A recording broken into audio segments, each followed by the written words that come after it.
Okay, so picture this a global carbon price, like a tag on every ounce of pollution. But here's the kicker, that money funds a basic income for everyone on the planet. Sounds pretty utopian, right? Like something out of a dream. Right. But it's more than just a pipe dream, and that's what we're diving into today. Yeah, this isn't some far-off fantasy. There's actual research behind this. Exactly. We're talking about this paper, International Attitudes Toward Global Policies.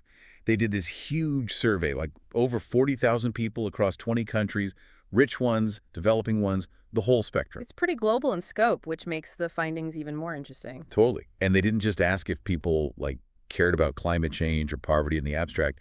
They got into the nitty-gritty specific policies, costs, you name it. They wanted to understand what people would actually get behind, not just what sounds good on paper. And here's the mind-blowing part.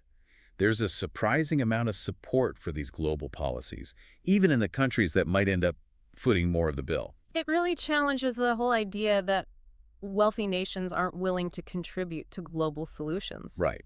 Like, hey, we've got ours. You're on your own. But that's not what they found at all. No, not at all. For example, a global carbon price funding a basic income. We're talking majority support in many countries. Whoa, hold on a sec. Back up a bit. Mhm. Global climate scheme. What does that even look like in reality? Break it down for me.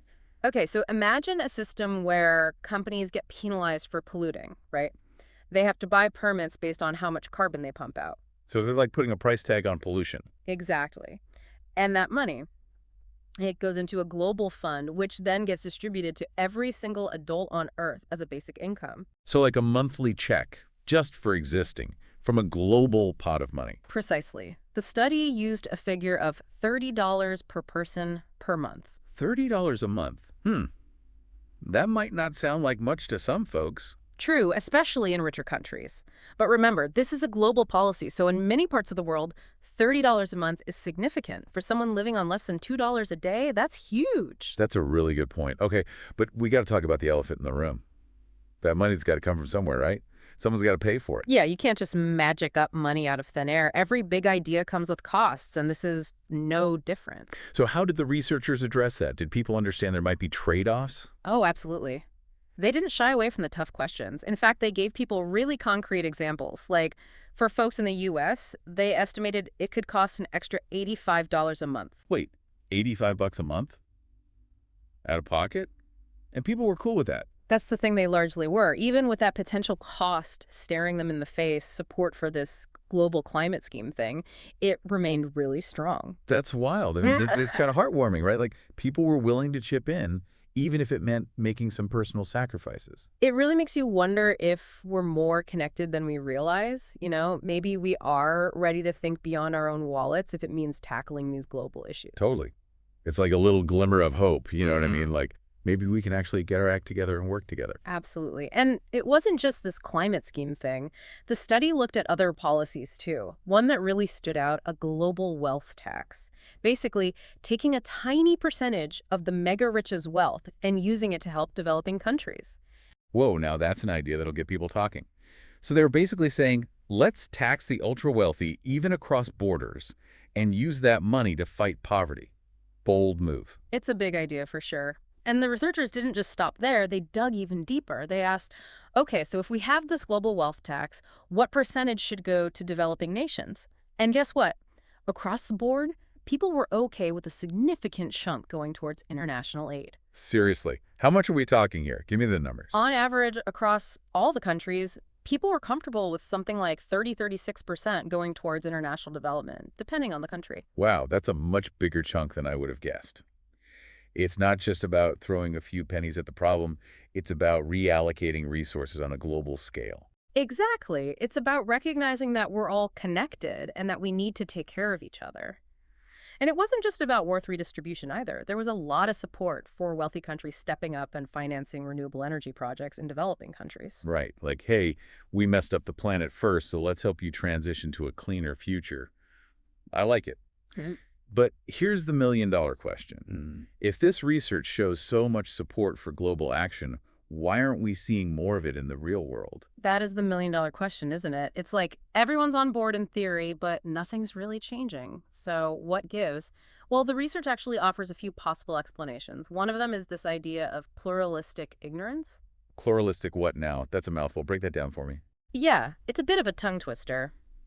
Basically, it's this idea that people might be underestimating how much support there actually is for these global solutions. It's like everyone's at a party, too afraid to start dancing, even though everyone secretly wants to. Maybe we're all just waiting for someone else to make the first move. Ah, so it's like, I think I'm the only one who wants to dance, so I'll just stay here and awkwardly sip my drink. I've totally been there. Right. And because everyone thinks that way, nobody ends up dancing. And in the context of global action, that means we get stuck in this spiral of silence where nobody speaks up because they think they're the only ones who feel that way. Yeah, that makes sense. So we need to find a way to crank up the music and get people dancing, Yeah. metaphorically speaking, of course. Exactly. We need to show people that they're not alone, that there's a huge crowd just waiting to join the party. And on top of that, there's this whole other thing. Even people who do support these policies often think they're just not realistic or achievable. Oh, so it's that whole, it's a nice thought, but it'll never actually happen kind of thing. Precisely. So, we need to tackle that cynicism head on. We need to start believing that change is possible, that these big, bold ideas can actually become a reality. And that starts with shifting the narrative. So we need to change the story we're telling ourselves about what's possible. It's time for a new playlist, one that's full of hope and optimism and a belief in our collective power to create a better future. Now you're speaking my language. We need to ditch the old, tired tunes of cynicism and apathy and crank up the volume on a new soundtrack of hope, solidarity, and global action. So we've got all these people who are like, yeah, global action, let's do it. But how do we actually make that happen? It's not enough to just know people are on board, right? We need to turn that support into like a battering ram that breaks down those barriers. Absolutely. We can't just sit around having a global kumbaya moment and expect things to magically change on their own, right? Right. So where do we even begin? Where's the starting line for turning good intentions into actual, tangible change? Well, I think this research gives us a pretty good roadmap, actually. Remember that pluralistic ignorance thing we talked about? Yeah, the whole everybody's waiting for someone else to start dancing thing. Exactly. We need to combat that. People need to know they're not alone. Like, imagine if everyone at that party actually realized that everyone else was dying to dance too. Oh man, the dance floor would be packed. No more wallflowers. Exactly. And that's what we need to do with global action. We need to show people that there's a massive crowd ready to join the movement.